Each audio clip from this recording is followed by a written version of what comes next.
জানাজায় অংশ নিতে হাজারো মানুষের ঢল এই মানিক মিয়া এভিনিউতে। দর্শক, আপনারা দেখছেন এই মুহূর্তে ওসমান হাদির জানাজায় অংশ নিতে হাজারো মানুষের ঢল আপনাদেরকে কিন্তু দেখানোর চেষ্টা করছি। দূর দূরান্ত থেকে যেখান থেকে পারছেন ওসমান হাদির জানাজায় অংশ নিতে, এবং ইতিমধ্যে ওসমান হাদির যে মরদেহ সম্পূর্ণ দাফন করা হবে যেখানে কবি কাজী নজরুল ইসলামের সেই সমাধির পাশেই কিন্তু ইতিমধ্যেই কবর খোঁড়া হচ্ছে, এমনটা কিন্তু আমরা দেখেছি। এবং এই মুহূর্তে ওসমান হাদির জানাজায় অংশ নিতে হাজারো মানুষের ঢল দেখার মতো আসলে একটি ইতিহাস এই মানিক মিয়া অ্যাভিনিউতে তৈরি হবে। আমরা দেখছি মানুষের পর মানুষ আসছেন ওসমান হাদির জানাজায় অংশ নিতে রাজধানী জুড়ে এবং বাংলাদেশের বিভিন্ন প্রান্ত থেকে ওসমান হাদির জানাজায় অংশ নিতে মানিক মিয়া এভিনিউতে আসছেন ধর্মপ্রাণ মুসল্লিরা।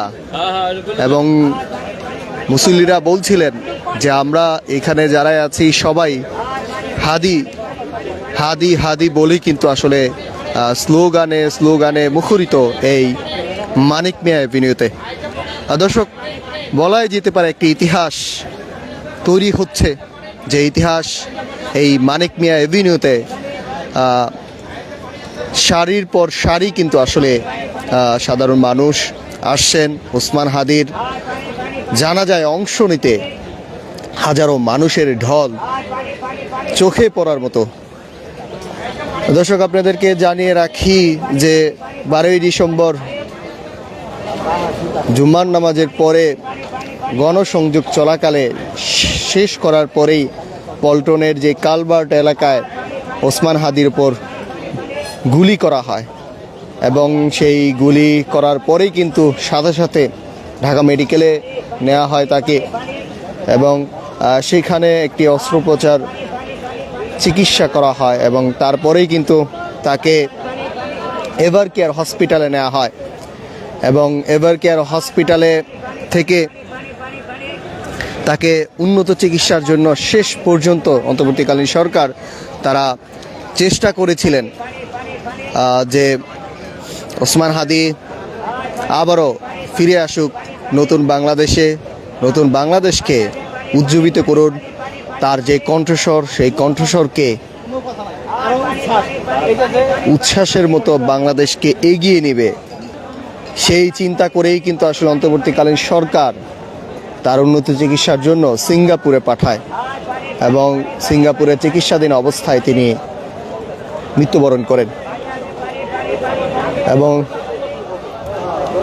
আপনারা জানেন যে বিমানবন্দর থেকে ওসমান হাদির যেই বাণিজ্যিক ফ্লাইটে তার মরদেহটি আসে, তারপরেই ওসমান হাদির মরদেহটি জাতীয় হৃদরোগ ইনস্টিটিউটে নিয়ে আসা হয়, এবং তার পরিবার একটু দাবি করেন যে একটি দিনের জন্য ওসমান হাদিকে তারা সাথে রাখবেন। এই জন্যই জাতীয় হৃদরোগ ইনস্টিটিউটের যে হিমাগার রয়েছে সেখানে কিন্তু রাখা হয়। আমরা দেখতে পাচ্ছি একটি স্লোগান দিয়ে কিন্তু আসলে ভিতরে মানিক মিয়া অ্যাভিনিউতে প্রবেশ করছেন, এবং মানিক মিয়া অ্যাভিনিউতে প্রবেশ করার জন্য আইনশৃঙ্খলা বাহিনীর বেশ তৎপর রয়েছে।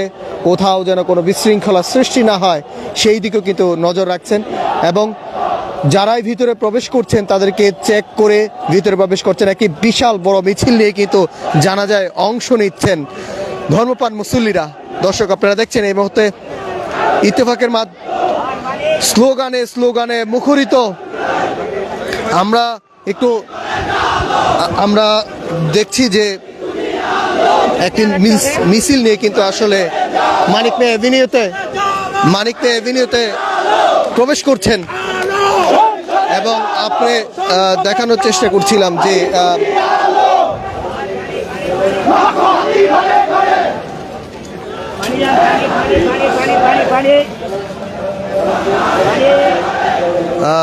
মানিক মিয়ার চিত্র দর্শক আপনারা দেখছেন, চোখে পড়ার মতন।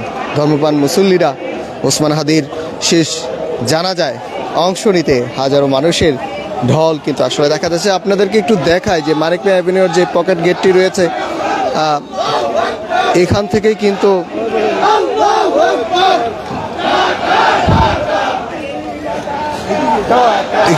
কিন্তু আসলে মানিক মিয়া অ্যাভিনিউতে এখান থেকে কিন্তু প্রবেশ করার মুখ আসলে আইনশৃঙ্খলা বাহিনী রেখেছেন। মানুষের একের পর এক মানুষ আসছেন, ধর্মপ্রাণ মুসল্লিরা ওসমান হাদির জানাজায় অংশ নিতে। হাজারো মানুষের ঢল, চোখে পড়ার মতন। যত দূর যাচ্ছে হাজারো মানুষের এই ঢল কিন্তু আসলে আপনারা দেখতে পাচ্ছেন। ওসমান হাদির এই জানাজায় অংশ নিতে ধর্মপ্রাণ মুসল্লিরা বলছিলেন যে এক ওসমান হাদিকে নিভিয়ে দিলে হাজারো ওসমান হাদি সামনে চলে আসবে। বাংলাদেশকে, নতুন বাংলাদেশকে এগিয়ে নেওয়ার জন্য ওসমান হাদির মতো একজন নেতা, তরুণ নেতাকে খুব প্রয়োজন ছিল। এর মধ্যে শিক্ষার্থীরা যারা রয়েছেন তারাও দাবি করেছিলেন ওসমান হাদির যে হত্যাকাণ্ড, যারা পরিকল্পিত হত্যাকাণ্ড চালিয়েছে তাদেরকে ভারত থেকে এনে দ্রুত বিচারের আওতায় আনার জন্য।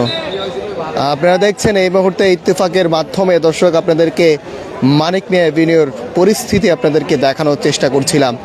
যত দূর যাচ্ছে হাজারো মানুষ কিন্তু আসলে ভিতরে প্রবেশ করছেন ওসমান হাদির জানাজায়। সেই জানাজায় কিন্তু আসলে হাজারো মানুষের ঢল দেখাই যাচ্ছে এবং বাংলাদেশের বিভিন্ন প্রান্ত থেকে যে যেখান থেকে আসছেন যেভাবে পারছেন, কেউ রিকশায় করে, কেউ গাড়িতে করে, কেউ নিজের গাড়িতে করে, যে যেভাবে পারছেন ধর্মপ্রাণ মুসল্লিরা একে একে করে কিন্তু আসছেন। আপনাদেরকে দেখানোর চেষ্টা করছি মানিক মিয়া অ্যাভিনিউর যে প্রবেশমুখ, একটি প্রবেশমুখ রাখা হয়েছে, আর অপর প্রান্তের যে প্রবেশমুখ সেটিকে আইনশৃঙ্খলা বাহিনী বন্ধ করে রাখা হয়েছে। এই প্রবেশমুখ দিয়েই কিন্তু আসলে আইনশৃঙ্খলা বাহিনীর ভিতরে যারা ধর্মপ্রাণ মুসল্লিরা ভিতরে প্রবেশ করছেন তাদেরকে চেক করে কিন্তু আসলে ভিতরে প্রবেশ করাচ্ছেন, যেন কোথাও যেন বিশৃঙ্খলা সৃষ্টি না হয় সেই দিকে কিন্তু আসলে নজর দিচ্ছেন। সবাইকে কিন্তু চেক করে কিন্তু আসলে ভিতরে প্রবেশ করাচ্ছেন। দর্শক আপনাদের সঙ্গে আমি যুক্ত রয়েছি নাহিদ হাসান, এবং আপনারা দেখছেন যে চোখে পড়ার মতো হাজারো মানুষের ঢল দেখার মতো আসলে। দর্শক, ইত্তেফাক লাইভের মাধ্যমে আপনাদেরকে দেখানোর চেষ্টা করছিলাম। সহকর্মী নাহিদ হাসান তিনি আপনাদেরকে জানানোর চেষ্টা করছিলেন আজকে মানিক মিয়া এভিনিউর সর্বশেষ পরিস্থিতি। আপনাদেরকে আমি আরেকটু যুক্ত করতে চাই এবং দেখানোর চেষ্টা করতে চাই যে শরীফ ওসমান হাদির যে আজকে জানাজার কিছুক্ষণ পর অর্থাৎ বেলা 2টার দিকে যে তার জানাজাটি অনুষ্ঠিত হবে, সেই উপলক্ষে কিন্তু মানিক মিয়া এভিনিউতে এই মুহূর্তে আমরা দেখতে পাচ্ছি যে একটি বিশাল বড় জনসমাগম এখানে সৃষ্টি হয়েছে এবং আমরা দেখতে পাচ্ছি চারিপাশ থেকে হাজারে হাজারে মানুষ, অর্থাৎ আজকে ধারণা করা যাচ্ছে যে এই সংখ্যাটি আর হাজারে থাকবে না, সেটি লাখে পরিণত হবে। ইতিমধ্যেই ঢাকার বিভিন্ন প্রান্ত থেকে প্রায় হাজারে হাজারে মানুষ তারা আসা শুরু করছে। বিভিন্ন রাজনৈতিক দল, ছাত্র রাজনৈতিক দল, বিভিন্ন সংগঠন, সাধারণ মানুষ থেকে শুরু করে বিভিন্ন শ্রেণী পেশার মানুষদের উপস্থিতি আমরা এখানে লক্ষ্য করতে পারছি। দর্শক, আমরা কিছুক্ষণ আগেই খবর পেয়েছি যে তাকে মর্গ থেকে তার যে লাশটি রয়েছে সেই লাশটি উত্তোলন, সেই লাশটি সেখান থেকে নিয়ে আসা হয়েছে এবং সেটি জানাজার যে কেন্দ্রটি রয়েছে মানিক মিয়া এভিনিউ, সেই কেন্দ্রে নিয়ে আসা হবে। ইতিমধ্যে আমরা আরও একটি খবর পেয়েছি, যেটি হচ্ছে ঢাকা বিশ্ববিদ্যালয়ের কেন্দ্রীয় মসজিদ যেটি রয়েছে সেই মসজিদের পাশে তাকে দাফনের প্রস্তুতি চলমান অবস্থায় রয়েছে। অর্থাৎ এখান থেকেই তার জানাজাটি হবে এবং জানাজার পর তার লাশটি এখান থেকে নিয়ে সেখানে দাফন করা হবে, যেটি ইনকিলাব মঞ্চের পক্ষ থেকে আমাদেরকে গতকালকেই নিষেধ করা হয়েছিল যে তার পরিবারের ইচ্ছাকে প্রাধান্য দিয়েই তারা এই ব্যবস্থাটি তারা করেছে। ইতিমধ্যে আমাদের কাছে সর্বশেষ যে তথ্যটি আছে সেটি আপনাদেরকে একটু জানানোর চেষ্টা করব। দর্শক, ইত্তেফাক লাইভের সাথে আপনারা দেখতে পাচ্ছেন যে এই মুহূর্তে মানুষের কিন্তু একটি বিশাল ঢল এখানে আমরা লক্ষ্য করতে পারছি এবং সব কিছু মিলিয়ে শরীফ ওসমান হাদি তিনি কিন্তু তিনি যেই আসনে, ঢাকা 8 আসনের তিনি যে ঢাকা ৮ আসনের নির্বাচনী প্রার্থী ছিলেন, সেই ঢাকা ৮ আসনের আমরা দেখেছিলাম যে সকালবেলা কিংবা ফজরের নামাজের পর তিনি নির্বাচনী প্রচার প্রচারণায় বের হতেন। ঠিক ৮ দিন আগেই, অর্থাৎ গত শুক্রবারেই তিনি জুমার নামাজ পড়েন এবং জুমার নামাজ পড়া শেষে তিনি তার প্রচার প্রচারণা চালান এবং প্রচার প্রচারণা শেষে চলে যাওয়ার সময় তিনি একটি সন্ত্রাসীদের গুলিতে তিনি ঘটনাস্থলে তিনি মারাত্মকভাবে আহত হন। দীর্ঘ 6টি দিন তিনি হাসপাতালে জীবন মৃত্যুর সাথে লড়াই করে গত পরশুদিন তিনি না ফেরার দেশে চলে যান এবং এর পরপরই স্তব্ধ হয়ে পড়ে পুরো দেশের সাধারণ যারা জনগণ রয়েছে তারা কিন্তু স্তব্ধ হয়ে পড়ে এবং শোকাহত হয়ে পড়ে। ইতিমধ্যে আজকে শনিবারে আমরা দেখতে পাচ্ছি যে অন্তর্বর্তী সরকারের পক্ষ থেকে কিন্তু আজকে জাতীয়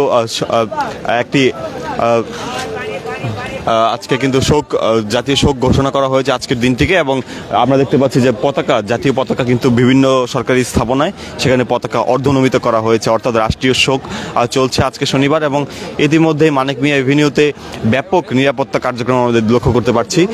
ঠিক হাদির নামে স্লোগানে আসছে মানুষ, প্রত্যেকেই শোকাহত, বাংলাদেশের পতাকা মাথায় এবং সাথে করে নিয়ে তারা এখানে আসছেন। এবং আমরা দেখতে পাচ্ছি হাদির সেই স্লোগান, দিল্লি না ঢাকা, ঢাকা ঢাকা, সেই স্লোগান দিয়ে তারা আসছেন। আমরা দেখানোর চেষ্টা করছিলাম ঠিক তুমি কে আমি কে হাদি হাদি স্লোগানে আমরা দেখতে পাচ্ছি যারা যাচ্ছেন তারা কড়া নিরাপত্তা বলয়ের ভিতর দিয়ে তারা যাচ্ছেন। আমরা দেখতে পাচ্ছিলাম তুমি কে আমি কে হাদি হাদি স্লোগানে তারা যাচ্ছিলেন। আমি ইত্তেফাক লাইভের মাধ্যমে শাহাদাত হোসেন রাফিদ আপনাদেরকে সর্বশেষ জানাচ্ছিলাম এবং আমাদের সাথেই রয়েছেন সহকর্মী নাহিদ হাসান, তিনিও আপনাদেরকে জানানোর চেষ্টা করছিলেন ঠিক এই শরীফ ওসমান হাদির যে কিছুক্ষণ পরে তার জানাজাটি অনুষ্ঠিত হবে। আমরা যেটি বুঝতে পারছি একটি ঐতিহাসিক জানাজা এখানে অনুষ্ঠিত হতে যাচ্ছে, অর্থাৎ প্রায় লক্ষাধিক মানুষের উপস্থিতি এখানে ইতিমধ্যেই মনে হচ্ছে আমাদের কাছে, যেটি উপস্থিতি এখানে হতে চলেছে। তারপরে মানুষ আসছে, মানুষের যে ঢল, সেই ঢল আমরা দেখানোর চেষ্টা করছি, যতটা সম্ভব আপনাদেরকে দেখানোর চেষ্টা করছিলাম। এবং হাদির যেই পরিচিত স্লোগানগুলো রয়েছে সেই পরিচিত স্লোগানগুলো দিয়েই মানুষ এগিয়ে আসছে। দর্শক, আমরা সরাসরি দেখানোর চেষ্টা করছিলাম আপনাদেরকে সর্বশেষ চিত্র ইত্তেফাক লাইভের মাধ্যমে। সেই হাদির সেই স্লোগানগুলো গিয়ে আমরা কিন্তু আবারও শুনতে পাচ্ছি যারা এখানে তার জানাজায় আসছেন।